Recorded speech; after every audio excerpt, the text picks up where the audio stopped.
We have studied the ECG manifestations resulting from damage to different components of the conducting system in videos spread throughout this course. We will now briefly review the ECG diagnosis of conducting system abnormalities.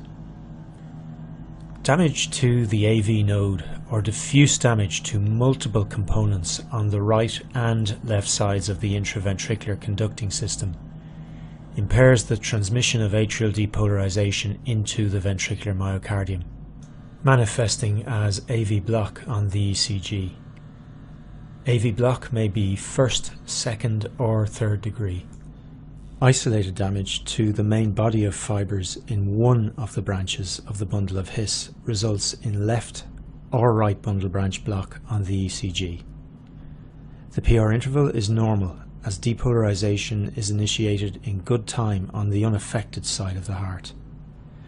However, the QRS complexes are wide as depolarization travels slowly through the affected chamber outside the conducting system. The ECG patterns produced by left, or as shown here, right bundle branch block are predictable and distinctive. However, in the majority of individuals, the left bundle branch divides into three peripheral branches or fascicles. The two major subdivisions of the left bundle branch, the left anterior fascicle and the left posterior fascicle, depolarize the walls of the left ventricle.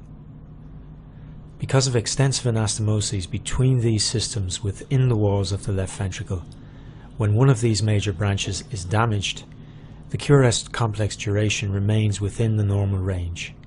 However, the altered pattern of flow within the left ventricular wall manifests on the ECG as a shift in the cardiac axis.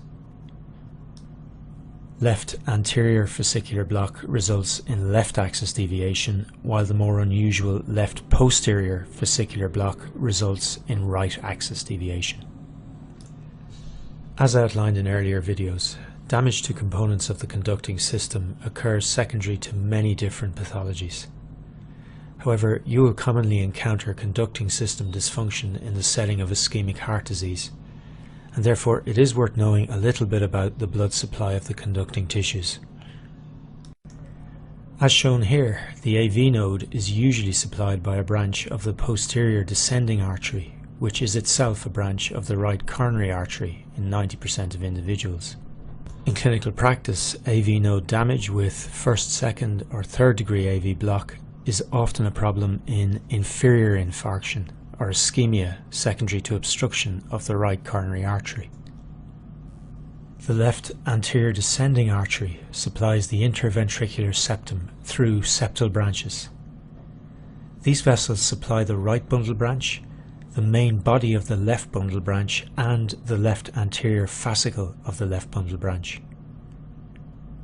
Anterior myocardial infarction may therefore result in blockage of conduction in either the right or left bundle branches, resulting in new onset right or left bundle branch block on the ECG, while left anterior fascicular block developing in anterior MI will give rise to left axis deviation on the ECG.